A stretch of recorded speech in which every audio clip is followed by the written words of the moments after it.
Thank you for agreeing to do this. Yeah, absolutely. What a trip. Yeah. So, I mean, I got to just jump into it. The comedy thing. What was the genesis of that?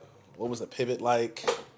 Well, first I have to ask you, did you think I was a funny teacher? Yes, absolutely. Good. Not just a funny teacher, but you were cool as hell. And, I mean, we watched movies in art class. Like, we didn't just draw and paint and do stuff. I'm not an artist. I've never had like an artistic bone in my body, and it was also one of the handful of classes that I passed. Yep. So I was like, hell yeah, let's do it. And then good music. Yes. Sam Sparrow. We had to get a boombox. Yeah. Because the principal wouldn't let you listen to your headphones. Yeah. So remember we had that big old boom. Yeah. I love it. Yeah, that was good. Had the TA making some mixes. So that was fun. I was not surprised when I found out about your comedy journey. Oh, thanks. I also that may be a pivot of mine as well. Oh, good. Yeah. All right, see you out there. Seriously, let me know. I'll give you the list to the mics. Yeah. No, I ended up getting laid off from being an art teacher. That was during all the housing crisis, 2008. So I got pink slipped every year because the arts budget comes from the city revenue. So I think this is what happened. But basically the arts funding got cut. I got pink slipped for 4 years, and then on the fourth year, they cut all the elementary art teachers. But since I was below a certain threshold on the seniority list, I got cut from my high school position, being your teacher, and I just got laid off from the whole district. And that was a very sad moment for me because that's the only job that I liked or wanted or was qualified for. So I was like, no, I came all the way to San Francisco to be an art teacher, and I'm laid off. Now what do I do? So I just went to the unemployment office to get some guidance, and the lady said, well, you should just take a class or do something that you've always wanted to try. And I said, shouldn't I be looking for jobs? And she goes, well, you get unemployment for a year, so just take it easy. So I took a comedy class at the comedy college, which is highly controversial. People don't think you can learn comedy, stand up, but took a comedy class. At a local class? Yeah, I was like downtown in like a conference room. It was cool. Do you recommend that foot into comedy or I don't. another? No. If you could do it over, how would you? You can't take the smoke off of the comedy class. Wow. People are too judgy about it. But most people just go to open mics. Okay. Go to open mics and they do a couple minutes, and then they record themselves. They work on those minutes. They write a little bit more, and then they try to build up like a 7-minute set. And are there like scouts at these? Oh, so No, it's just there's nobody. sending tapes in. No, How do you get noticed? You just, it's slow. It's a slow burn. You just keep going to the open mics. That was the beauty of comedy college, is I could just bomb in private. And then when I came out into mics and shows, they were like, "Oh wow, she actually got like a 15 minutes," Yeah. So it was nice because I got to be embarrassed. Are you past by 15 minutes now? How long are your sets now? My sets are usually 30 minutes to an hour. Talking Yeah. and telling jokes for an hour. So, How much of that is comedic- improv No, and it's all- current events? No, it's all Wow. things I have prepared for the show. Do you think being a teacher kind of helped you with that? Oh yeah, definitely. You guys used to roast me. It was like a whole class full of hecklers. So I think working with young people has helped me with public speaking. yeah, Did it help you?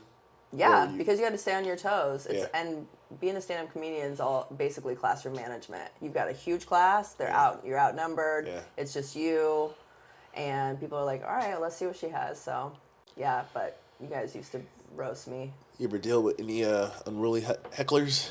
Oh yeah, sure. Especially when you're doing shows at a bar where they're not expecting comedy, but comedy like descends on them, and people are just like, "What? Now we have to listen to you." It's a real 6-period moment, Wow. where it's like people barely want to be there, but you got to just make it work. So yeah, I think teaching. Yeah. What was your upbringing like? You from the Bay Area? No, I'm from rural Indiana, Highway 25 in Logansport, Indiana. Middle of nowhere? Middle of nowhere. Logansport for Indiana is a pretty big town. I think it's got like 18,000 people. Okay. Yeah. What are y'all known for? 2 rivers crossing. Okay. Logansport. Okay. Yeah. Sounds like a beer or something. We're like between Kokomo and Lafayette, so pretty close to Purdue. But yeah, no, it's just a small town, Indiana, pretty rural. That's it. And then your upbringing there's no connection really to comedy. I mean, there is now because it's funny because I talk about my upbringing. I also talk about a lot about the difference between Midwest and San Francisco. I feel I have an insider knowledge of like Midwestern culture and values and politics and racism. So that's what I was going to ask. Like, the older I get, the more conservative I get. Really? I can't control it. The older, the less patience I get, and I don't. So you're coming from. You're over here like Kim Kardashian, like nobody wants to work anymore. Yeah, seriously, my God.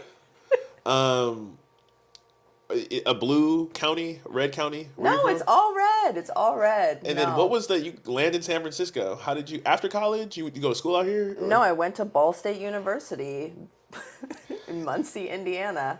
Go Cards. Ball State is named after the ball jar. Do you know, like the canning jars where you get like canned peaches or something? Yes. They're like jars. Yeah. Anyway, there was a whole family, 5 of them. They created a university from their World War I earnings or something. So some deep cuts. Dark here. Yeah, that's okay. Yeah. So, I went to Ball State and got a degree in art education, did my student teaching through IU. They had like an international program. And so I went to Spain, did my student teaching in Spain. And then when I was there, I was like, it would be I felt like it would be a step backwards to go back to Indiana after I was already like out. So. Was it a big decision to leave your hometown? Yes, huge. What were some of the scariest parts of that? Just nobody done it, so there's nobody to really talk to. So I was living in like a monastery in Spain in. I'll let you go say Indiana. No, in Spain, and then I called my friend. She was living in North Carolina teaching English, and I said, "Do you remember we had that childhood dream of moving to California?" And she's like, "Yeah." I'm like, do you want to do it?" And she was like, "Are you being serious? Because I'm gonna have to quit my job." So I said, "Yeah." So she had a boyfriend that was in the Navy. I had a lightweight boyfriend from high school that lived out here. And so I moved out here, then she moved out here, and then we just made it work. Broke up with the boyfriend like 2 weeks in. Yeah. First stop was San Francisco. Yeah. And you're in San Francisco. That's it. And what was the culture shock like? Is it? The culture shock was mostly teaching high school. Because that was at Wallenberg. That's everybody together. Everybody, especially the art class, because there was just, I don't know if you remember. Do you remember the band teacher? Yes. I was gonna say dude name, but I don't want to. Yes. Yeah, so you had to do one of the two, art or band, and the band teacher would like put his fingers in kids' mouths, and like it got real weird. Because somebody told me, and they were like, "Don't put me over there." It must be multiple young people. Yes, okay. But he was showing you how to hold the instrument. I don't know. You know what? It was a lot. I was on percussion, so if he put his finger in my mouth, we was gonna be squaring up. There was no need to do that. I'm not in woodwind. There's no need to. Okay. Yeah, it got weird over there. So a lot of kids took art. So I would have classes of like 42, 9th through 12th grade. Yeah. Also, all the students with disabilities, they're paraprofessionals, everybody together. So that was probably the biggest culture shock. It's just everybody, and then newcomers, kids coming from different countries. Like first day in America, here's your art class, and I was like, "Whew, how are we gonna do this?" So that was the biggest shock. Working with diverse groups of young people and their families, it probably increased my level of compassion. Mm-hmm. My upbringing was not like, I know teachers were, take this home, scan it, fax. I'm like, we don't have any of those machines at home. You know what I'm saying? So like, just understanding people come from different walks of life. Did you ever have any of those moments as you were a teacher? Yeah, every day. It took me a long time, and I'm still figuring it out. But if I could go back and be an art teacher now, I think I would be way better, because I think I have more of an understanding of what it means to like coexist and respect each other and just be curious. Yeah. But yeah, I think I didn't really know what was going on. I was like 23, and I was like, what? You know, there were kids that were coming in. They were like professional artists, and then there were kids like, what do you mean red and yellow make orange? And I was like, no, how are we gonna go forward? And then the kids were like, I don't even want to be in here. And then there were some kids who were like, I want to be an art major. Like, okay, so just try to teach something to everybody. Put some music on, keep it cool, no fights, everybody's be positive, and just try to draw and express ourselves. Oh, yeah. Did you ever come across any students who, I don't want to say were better artists, but would kind of challenge you in your teaching style because they were so advanced? Yes, there was this one, what was his name? Jeffrey. Oh, I can't remember his last name. He would do the assignment in like 5 minutes. Yeah. And it would be great. And I'm like, no, you have to add more detail. He's like, why? It's done. The page is full. The composition is finished. And I'm like, to add more and detail like, what do you want me to do now? Yeah. Yeah. I'm like, what do you want to do? What do you want me to do now? And I was like, teach. Yeah, exactly. And he was in that class in 9th grade. And I was like, I can't figure out what to do with this kid. He would just grind, these expressive drawings, and they were so chaotic and beautiful, and it was like there's nothing to do. I mean, we still got 4 days on this project. Yeah, there's still 48 minutes left in class. I know. What is happening? So I always wonder what happens to like the really talented artists. I mean, everybody was really talented. There was one of the kids at Wallenberg became like a successful DJ, Mike. I don't know what his DJ name is now. But there's a lot of kids that really just killed it after going to that school. Yeah. So you're working as a teacher in the district. Do you ever have any other positions that weren't in a teaching capacity in the district? I had leadership positions, which I think put me in a weird situation with the principal. But I was the LGBTQ liaison, so I ran like the Gay Straight Alliance. I remember that. I'm bi, and so at that time I was dating. After the broke up with the boyfriend, I met this woman I worked with at a restaurant, and then we dated for 5 years, and I dated her while I was a teacher. I think you might have met her. She would come to like the basketball games and stuff. So I was like the Gay Straight Alliance person. I was also the art department head, and then I think I was on the union maybe for 1 year. I was on the instructional leadership team. Throwing people they in were these like, spaces. Yeah, just do everything. You have time. How long did you know you were bi? I didn't. I was in Until you got to San Francisco? Yeah, I didn't even know. I didn't even, what's the word? Not accept, but I didn't even like feel queer even when I was in a relationship with a woman. Like even like a year in, I was like, I still don't feel gay. Yeah. She was like, it was so weird, but we ended up breaking up for that reason.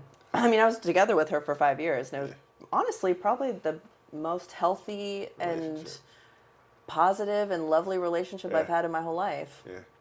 But I just like wasn't gay enough to be with her like into perpetuity. But now I'm 40. I'm definitely still bi, but it's not I don't even know. Do people say bi anymore? This is one of the things I've been thinking about because it's about the gender binary. Like, are we? Am I? I'd have to do more research on it. Am I transphobic by being bi? I don't. You know, I'm just. I hope not. I'm trying to be the right. I haven't made a comment on it. I don't think I want to. I think you might be. I think you might survive getting canceled. I don't know if I will. You know what? I think it might be on its way out. Bi might be on its way out. It might be like something else, poly or something. Yeah. I don't know. You let me know if you do a Google search. Let me know what my new label is.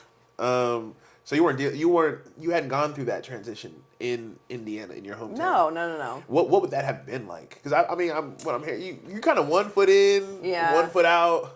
No, yeah, because my last name is Van Dyke.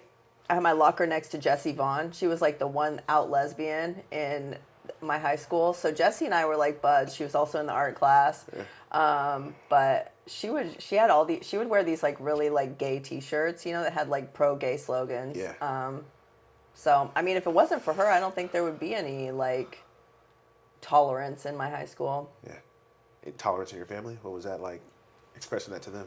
Oh, that was rough. My dad had passed away in college, so but then my mom now is like super open-minded and super like loves everybody and is into whatever people are. She's great about it. Yeah. And she met my ex, and it was a little rough. She just like I think she was mourning the possibility of like being a grandma and like also the blowback from living in a small town and like what are people gonna say and things like that. So it was rough. But she's way better now, as far as like being like whatever thinking about it. I think it hit too close to home. For most people, it's like conceptual, like oh yeah, you know, people should be in love whoever they want. But then when it's your own kid, it's like you really gotta dig in and do the work. Yeah, seriously. Do you feel like you had to transform adult mindsets at that point, like in your family? Yeah, also my friend group, because I think I have like 3 best friends that are girls, and I think that maybe I don't know if but maybe their parents or everybody was like, so have y'all been gay this whole time? You know, like trying to like dial it back into like the hangouts and the sleepovers and the road trips. Together. Yeah, what like wait a second, you know. But it was like no, it's just all been whatever. You know, they're like sisters. They're like ugh, you know. But there's those moments where you're like, wait a second, did you just trick me into all that? Yeah. So. And then being in San Francisco, like, was that helpful? Being in that space? It is helpful, but there's a lot of comments and looks still. Like San Francisco is like, you know, you can be gay in the Castro or maybe the Mission, maybe a couple places, but outside of that, it's like 2 women holding hands. It's gonna get some looks, some comments.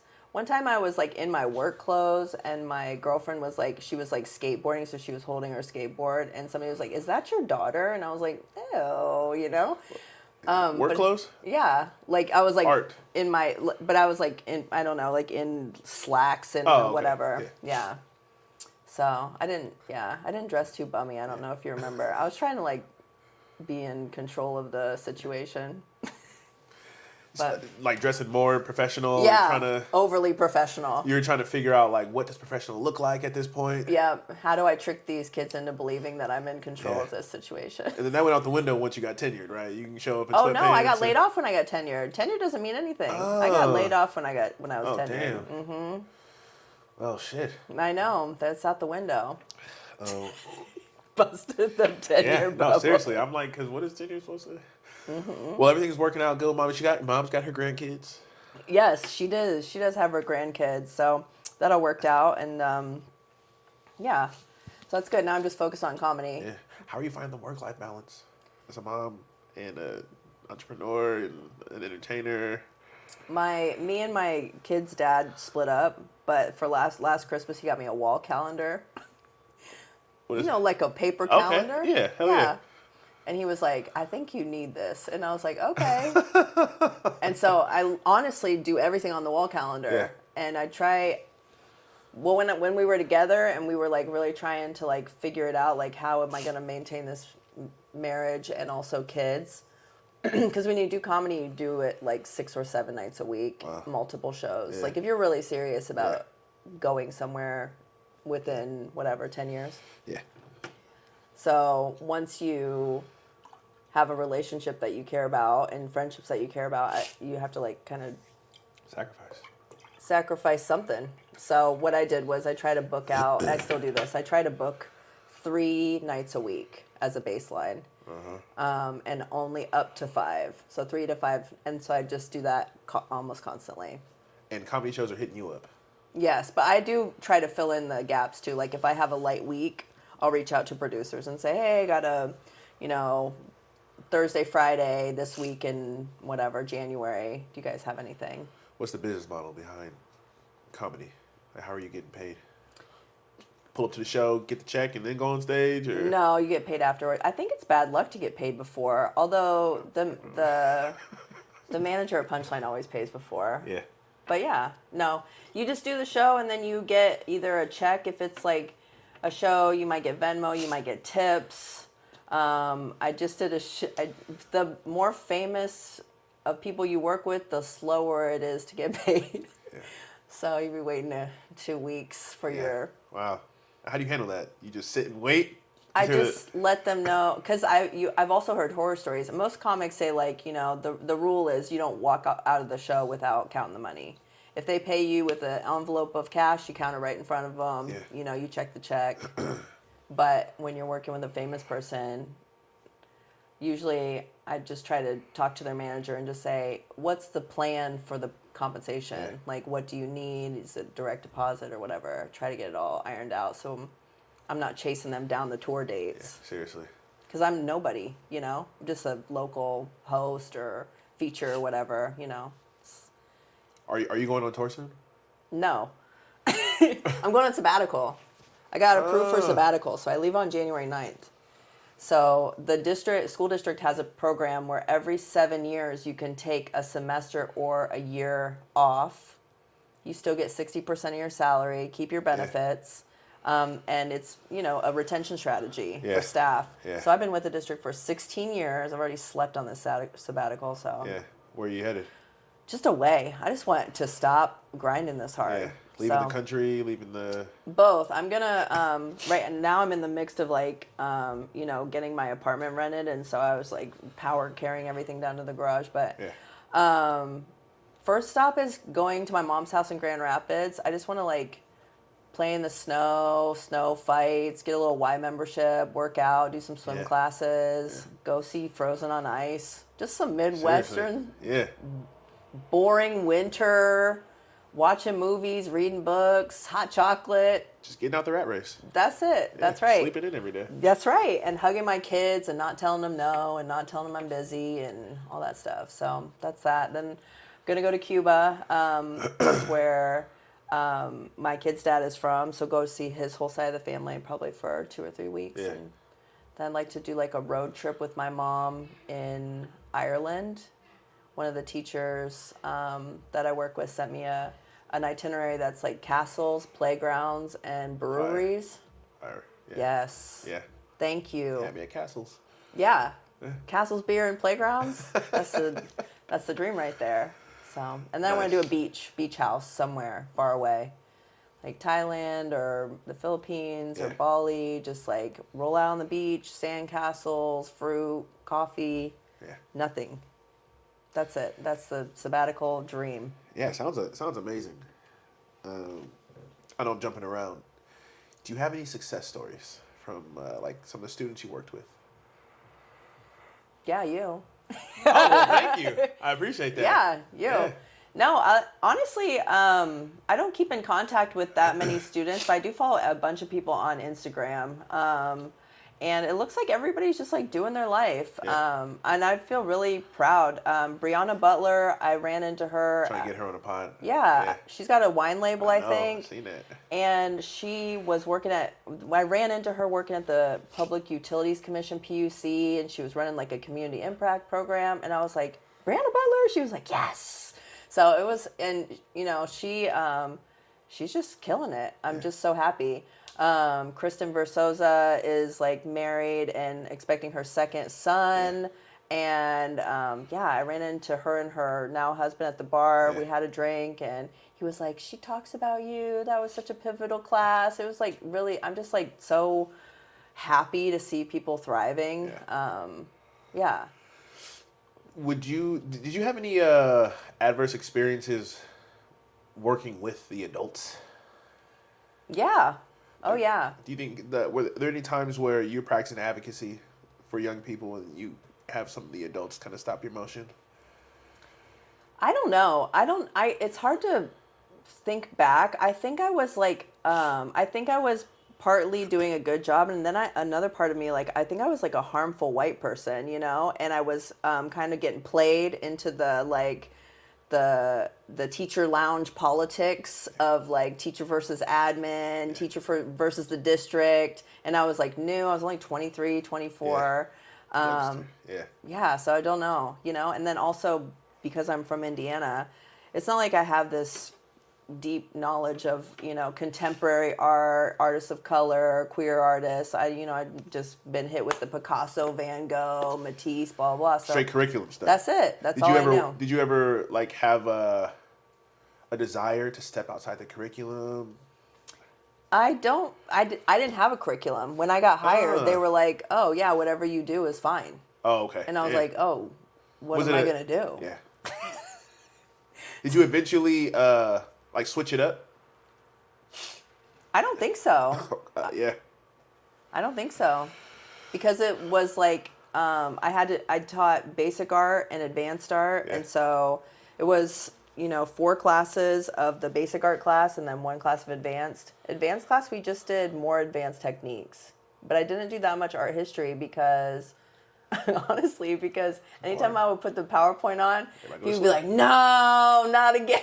Which is the complete opposite for like a core subject. Yes. Every time we got the projector or the TV coming in, we're like, oh, okay, it's lit. Like, yeah, we gotta listen to this. No, as soon as I put the projector on, they were like, no, this is supposed to be art class. Why are we doing this? So it was hard to swim upstream against that energy.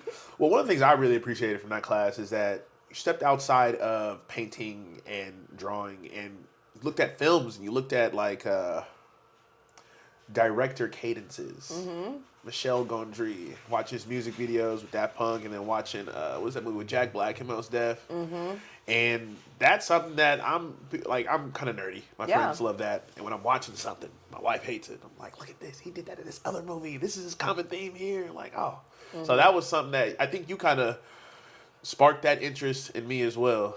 I really wanted you guys to like think about art as a real career and like learn about, because I would have guest speakers come in that were like artists or from art schools that were like, yo, you guys are good at this, you like this, like you can do this as a thing. This doesn't have to be like a hobby or something you do in your sketchbook or in your room or whatever. It doesn't have to be like to de-stress. This can be like a real career. So I wanted you guys to know like that there are like, I don't know if you remember, but one of the things we did like a little smoothie project that was about like aesthetics and presentation, where everybody had like did different smoothie recipes, and then like the presentation, then the price point. It's like that's like lightweight culinary arts, lightweight film. So just wanted to, I don't know, just do an introduction, open kids' minds up to like art as a job. That's what it's about. But yeah, just going back to the discipline piece, losing the weight, I had to change my relationship with discipline, not with food. Mm-hmm. You know what I mean? Because we all diet. We can lose the 10 to 15 pounds. But 8 months later, we're right back where we started. And that was me. And I had to really make lifestyle choices, which kind of fostered that change. But I had to attack it from the macro instead of just hyper fixating on this and that. And it's not really sustainable. But I was telling my wife is, we got to build strong routines. Mm-hmm. And the strength of our routines, like we can really rely on them. They're like, you ever go bowling and you got the bumpers on the side? Like that's our routines for us. You know what I'm saying? Like what we have in place. Don't step outside of it. Don't deviate from it. You're going to get to where you need to be. Mm-hmm. And I brought that up because we're thinking about starting a family like the next 18 months or something like that. And I told her, I'm like, listen, one thing I learned after working with kids and families for 15 years is that you got to be all about your kids. You got to have everything. You got to have systems in place. Mm-hmm. You have to approach it and collaborate. And I've seen it go left. I've seen some people do it successfully. Mm-hmm. And that's something that I kind of want to lean into when we start that. It's just not doing things on a whim and how we feel. But then it goes back to that discipline piece. That discipline piece is, you got the screaming baby at 4 a.m. I want to be prepared for that. I don't want to still be hanging on to whatever it was, whoever I was before that. I want to be prepared, and whatever that looks like. Mm-hmm. I'm pretty confident that building strong routines are going to foster that. Yeah.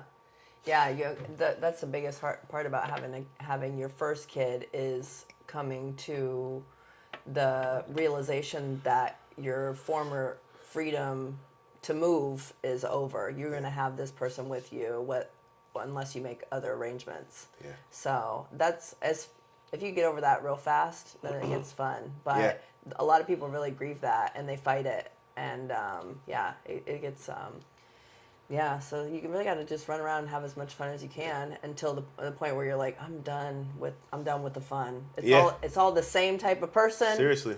It's all the same type of drinks. It's all the same type of boring parties. Everybody else, you got to get done with the fun, And then when then you have a kid, and then it's just then you just have this little person that you just take with you. Yeah. And when the party's boring, instead of being like, oh, okay, everybody, we're going to take off, you'd be like, oh, the baby's got a nap, and you got to out. That's nice. Yeah, I'm like right there with you. I'm like, I don't know if you watched my first interview. My partner was interviewing me, and I told him I really want to help people enjoy the passage of time. So like getting things done when you're ready and healthy transitions. I focus a lot on the healthy transition from adolescence to adulthood. But I also have to put some time into focusing on my transition into being a bachelor and a husband, right? And that took a lot of focus. And I think I made that transition well, and I think I'm still riding that pretty well. And the transition from being just an individual to a parent. And I think when you make those transitions, you stick to those routines, you're going to enjoy it. Yeah. If you're not ready for it, you're probably not going to enjoy it. What I don't want to happen, I don't want to bring kids into this world, and I'm not ready for it, and I'm taking it out on them in some kind of way. Yeah. So, yeah, that's real. It's hard. It's hard to fold all those different things into the trajectory of your life, because there's really not that big of there's kind of a blueprint for like how you grow up, and then like what you're supposed to do after high school. You either go straight to work, you go to community college, you go to 4-year, you do a trade, or you go to the military, or you keep like staying at home working at the grocery store, or Starbucks or whatever, So those are your things. But after that, once you're like 22, 23, it starts getting real murky, and people go in way different directions. People stay stuck, people take off, people move to a different place. They have a kid real young. Everybody's doing, and you're like, okay, are we supposed to stay friends through all these differences? It's very hard to fold in the progress in your 20s, and then in your 30s. 30 is such a, I don't know how it was for you, but 30 is such a pivotal age for many people, because they feel like it's like the end of an era and the beginning of like trying to prove something to themselves or kind of move forward. And then once you get into your mid 30s, I think it's been interesting in comedy, because there's not that many comedians who have a family, and so trying to like navigate that. How do I have my full-time job at the school district that provides stability, pays my mortgage, provides health benefits, and have a progressing comedy career where I can't travel that much because I have my full-time job and then kids, and then have a marriage that I was like really invested in, and then have time with my kids and like sit down and play and all that stuff. It's like you really do have to sit down with the wall calendar,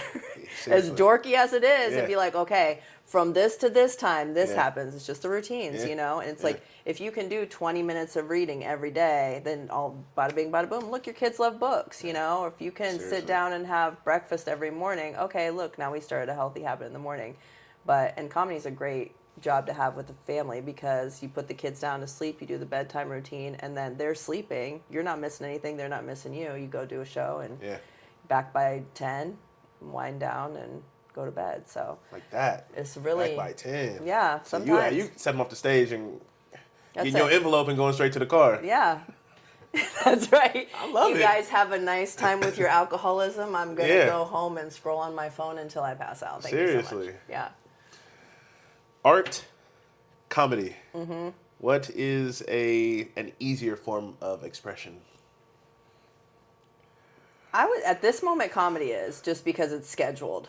If I had art scheduled into my week, I would love it. And my kids both love art, and maybe that's something I'll get back to on my sabbatical, is like scheduling in drawing, painting, whatever. We do a lot of sidewalk chalk. We do some drawing, but comedy has like a path that you kind of like move forward in, and like now you're doing the mics, now you're doing your 7 minutes, now you're doing your 15, now you're a host, now you're a feature, now you're a local headliner, and you just like do a little forward, and you do a little sketch thing, and you do little competitions, and there's something moving you forward. Whereas art, it's just like, it's up to you. You want to draw? You want to paint? What do you got? It's completely self-motivated, and I just like at this moment, and probably for the past like 10 years, I just haven't had the self-motivation to just enter into completely boundless visual creativity or that kind of space.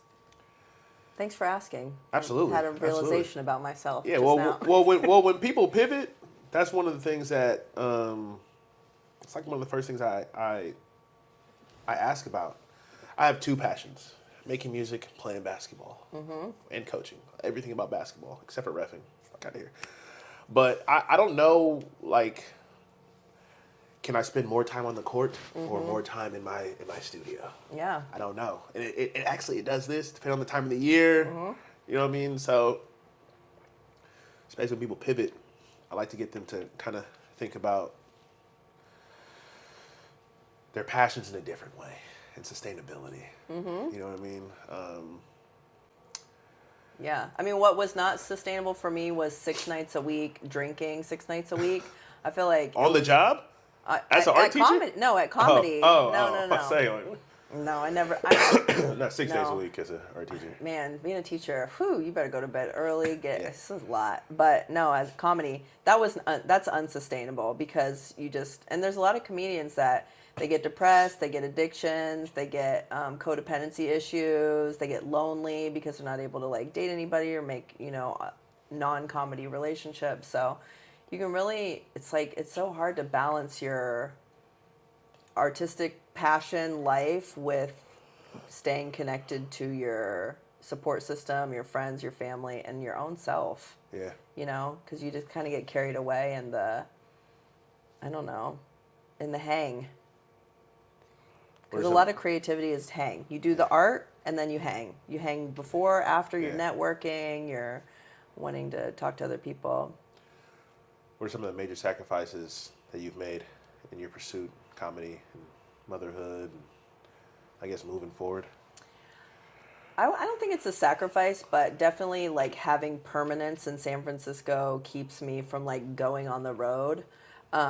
Whereas a lot of people in my class is what I would call it, like people that kind of started around me or even started after me, they're more advanced or more established. Yeah. And they do, they open for well-established comics and they run around, but I don't have that opportunity. But I also don't know if I want that. That's something I'm thinking about.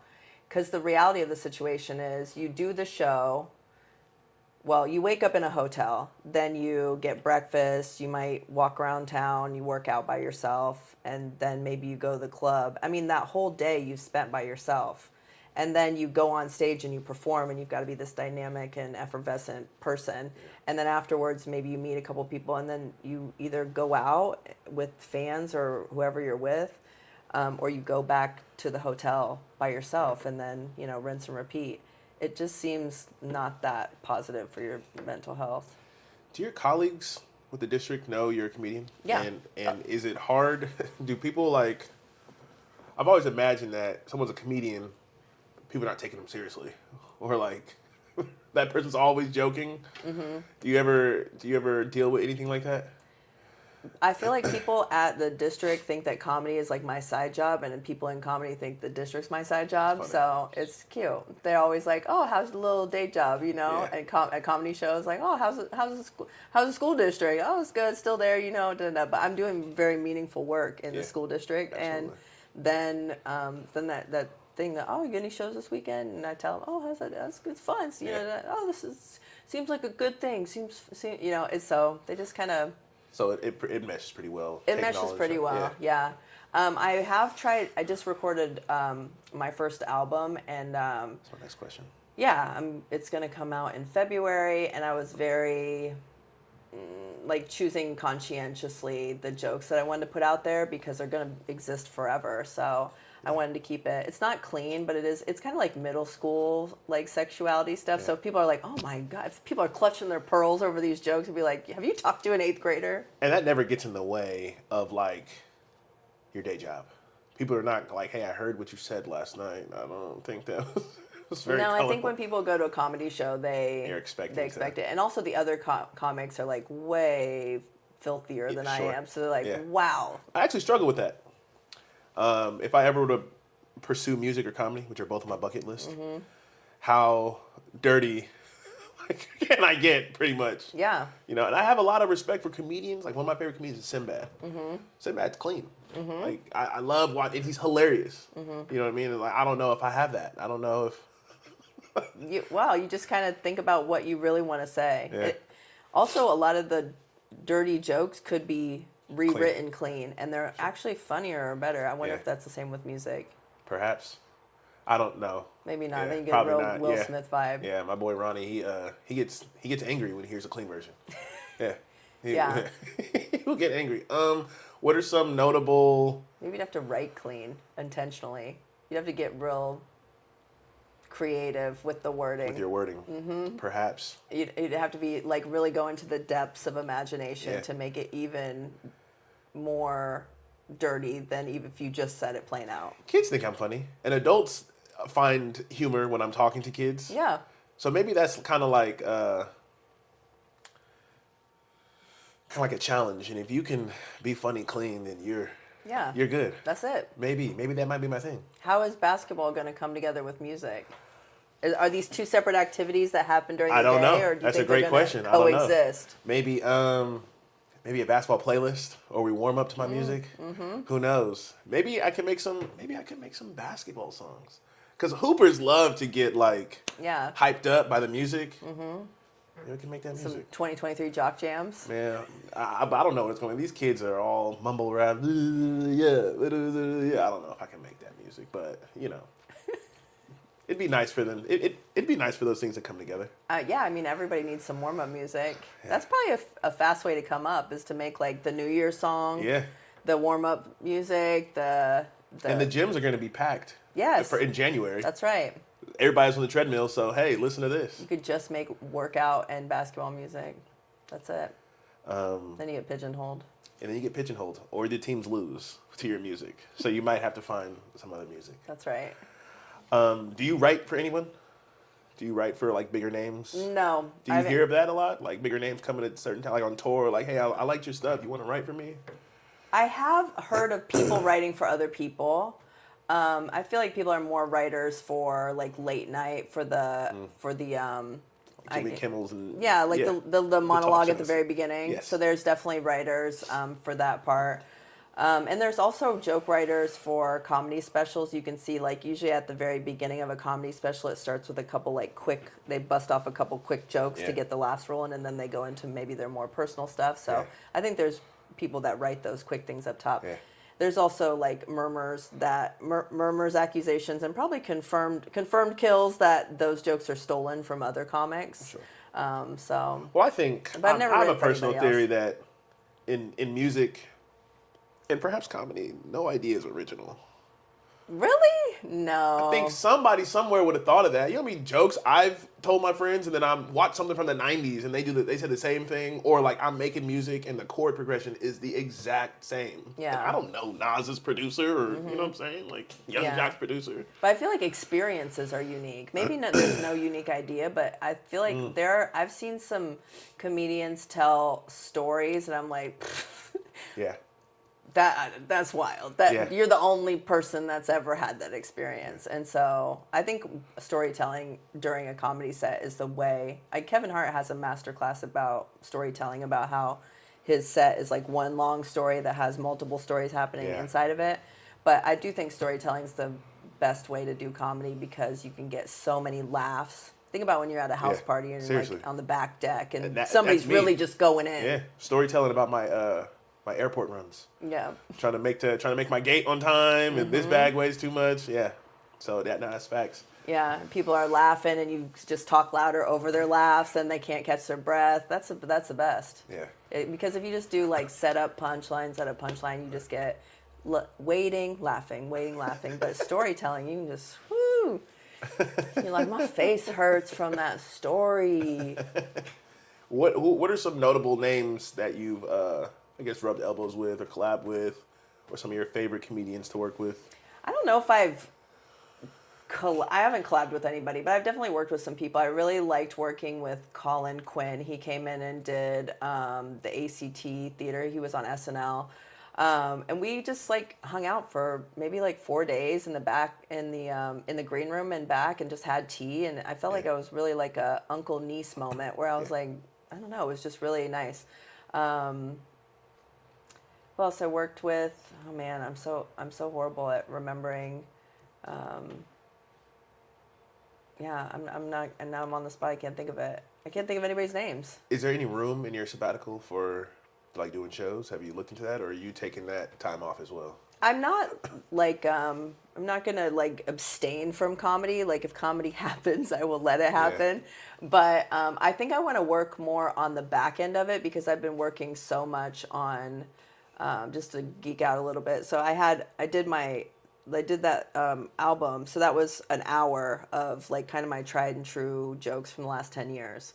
So then I opened for Michael Che in the city, and one of the main people in Live Nation was there, and I asked her basically to headline the punchline, and she said, yeah, let's do it. So I just headlined the punchline in December, so that's just a couple months later. So my goal was to basically the same 250 people that came to see me at the album recording are probably just going to come back to the punchline. I don't want to bore them to death with the same stuff. So my goal was to do a different set. So I went back into my old notes, my old notebooks, old stories, and then How long have you been writing? What do you mean, like writing jokes? As long as I've been doing comedy, 12 years. But it's like, I mean, this old paper towels, napkins. I have like a box of. It got weird in there. I was like, whoa. This is some weird stuff back here. So I resurrected some stuff, and then I wrote some new stuff, and I did a whole new 45 minutes at the punchline. So I feel like I've been really working on like content development, and I've completely neglected the social media. I have like 2,000 followers or something. Yeah. Sad.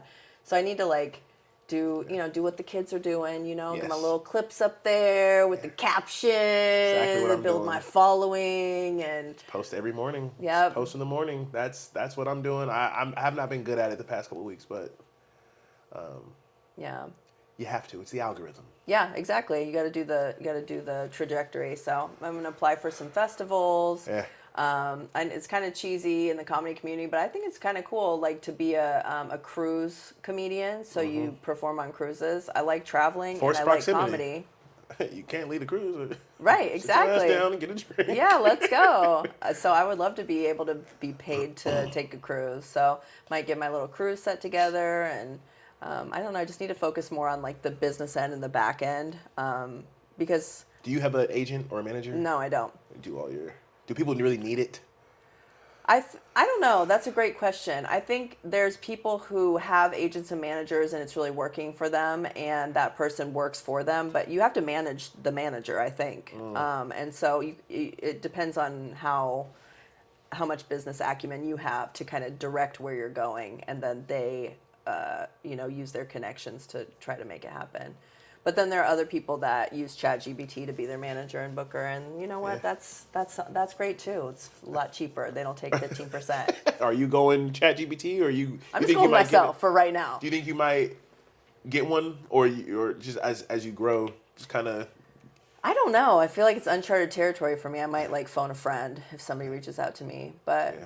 I don't know. I'd like to have somebody that's like putting some ideas together. I'd like to do like a late night set. Yeah. So I have some goals. I ultimately just love, honestly, the only reason I do comedy is because, well, number one, to pay my daughter's preschool, but the other one is I just love when everybody comes in with their bad attitude, like they're mad at their partner, they were hurrying to get to the show, the parking was horrible, they're all fumbling with their tickets, like everybody just comes in stressed. And then when they leave, they're just so happy and relaxed, and like they just like, this is a huge relief. Yeah. And everybody was together in person. It wasn't, you're not at home. So I'm kind of obsessed with live theater. Nice. In that way. Nice. And it's just cool. It's a powerful art. You're just one person and your thoughts and whatever you've prepared. And then you just vibe with the crowd and see what happens. It's really cool. Do you ever get nervous this far into it? Oh yeah, I get nervous all the time. Yeah. That's the reason I started comedy, because when I got laid off as a teacher, we would used to do these faculty meetings, and I would get so nervous in the faculty meetings to talk in front of other people. Yeah. And so I was like, I got to do comedy. I still get nervous. If anytime there's a new stage. And then you kind of hit your runner's high and get a little loose during the thing, or? Honestly, no. Oh, damn. You're like this the whole show?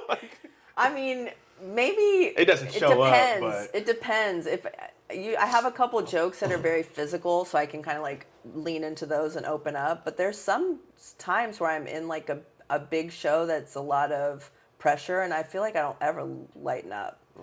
But then that's why I try to do multiple shows at the same venue, because I just need to get used to the venue. Have you ever had a bad show? Yeah, I just bombed the other night. What was it? Oh yeah, I bombed at People aren't laughing. Yeah, they were not laughing. Yeah. How does that affect your psyche? Are you able to like I don't care. y'all and move? Okay. But if it's a big show, like it's like I'm in like a theater or something, bombing or not doing well, or even like flubbing a joke or anything, it's just like you just go backstage and you're like, or that maybe everybody else is like, who cares? And on to the next one. But I'm just like, God, this is so embarrassing. Does that affect your pockets at all? No, you get paid no matter what. Okay. As long as you do the time. If you're supposed to do 30 minutes, you better do 30 minutes. Yeah. Oh, so just stay up there. Stay up there. It doesn't matter if you're bombing. Start dancing or something. You better do the time. That's what you're contracted to do. Yeah. So, hell yeah. Yeah, that's it. So we got sabbatical starting next month. We got the album coming out February. What is the name of the album? Where can we find it? It's called Emily Van Dyke, Feeling Myself. Okay. And it's going to be on streaming platforms. I don't know what they are. I just did all the title names and finished the editing like last week. So Nice. I'm going to do like a pre-release on January 12th, and then the album's coming out, I think, February 9th. Okay. And then I also did a Don't Tell. Don't Tell is like a brand of comedy that's on Instagram and YouTube. So I did 2 Don't Tell sets recently, so I'm hoping those drop in January also. Nice. So yeah. And where can folks find you? Ooh, you can find, I have a new Instagram. You can follow me on my old Instagram, which is Emily Van Dyke 765. That's my area code, keeping it pure for Kokomo, Indiana. Yeah. And then my new Instagram is Emily Van Dyke. Yeah. This is a wild story. Go for it. We got time. We good. Back when Instagram was born, I got on Instagram and was like, I'm gonna get Emily Van Dyke. No, another Emily Van Dyke got it. And I started following her. Why not? 2 Emily Van Dykes following each other? Perfect. She followed back? No. Okay. She better. You better. Maybe she will now. Because basically I followed her from like, what was that, the mid 2000s until now. She's had a nice life, went to college, traveled. She was always the bachelor, or always the bridesmaid, never the bride. I mean, she's been in hella weddings, and then she got engaged, and she recently got married. And I was like, wow, Emily Van Dyke, you've really done good for yourself. So I was going to message her and be like, hey, it's Emily Van Dyke. Are you going to change your name? Are you going to vacate this handle? My comedy's going well. I'd really love to like have your Instagram handle. But the other day I got on Instagram because one of my comedy buddies was like, you got to get like a comedy Instagram. Like, people are not trying to see your pro-Palestine posts and your pictures of your kids for the rest of their life. So I get on there and I'm like, am I going to do Emily Van Dyke comedy or what? Emily Van Dyke was available. She left it. She left it. Her new name. I don't know. I don't know what her new name is. I won't know until she comes up into my feed. Yeah. But she must have changed her maiden handle. name. She got married. Probably. She left it to me, and now I'm Emily Van Dyke on Instagram. That's where you can find me. Okay. Emily Van Dyke. Emily Van Dyke. I'm gonna get my blue check verified. I'm gonna be real. Hell yeah. It's $30 a month, right? I don't know.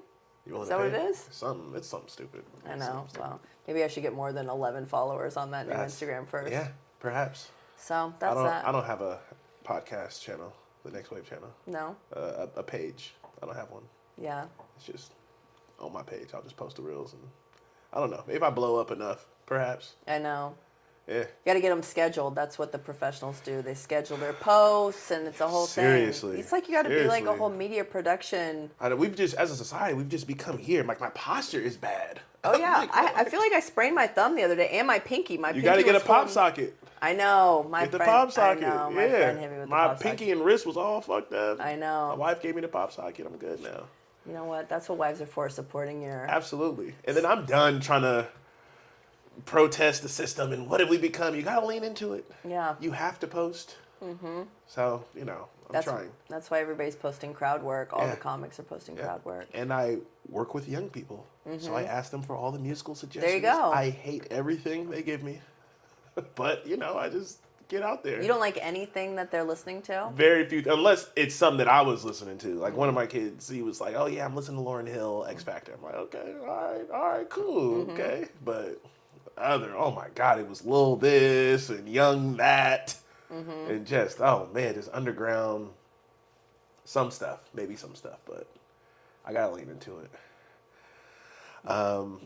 Anything else before we take off? I think that's it. Thank you for agreeing to do this. Yeah, that's it. Thank you. Absolutely. It's been a fun catch up. It's been a great catch up, a full circle moment. Yeah. I like to have them with my former students. Yeah. Now I always tell teachers now, like the student that you're teaching now won't stay like this forever. Yeah. They're going to grow up to be a whole different version of this. And you got to make sure they can hit the ground running. That's right. So yeah, it's cool. Absolutely. All right. Well, nice to meet you in the future. Okay. Hell yeah. Was I a cool kid or? Yeah, you were cool. Okay. Yeah, you were a little pensive. Okay. Yeah. What is that? I don't know. It's two good words. Pensive. You know, you're a little serious. Okay.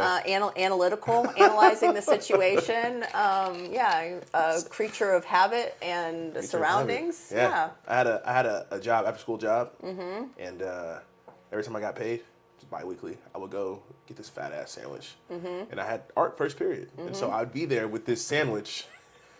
Not even one. Yes. He'd be across from me, and he'd be like, "Don't," and you're talking in the other room, and I'm just a crinkling of the paper a little bit. And I think I only mentioned to get or managed to get a couple bites, but I don't know. It was nice. Favorite sandwich teacher. Right on. Thank you. Everybody's welcome to eat in my class. Oh, really? Principal hated it, and the rats loved it. Well, yeah. Which rats? All right. Peace. Bye.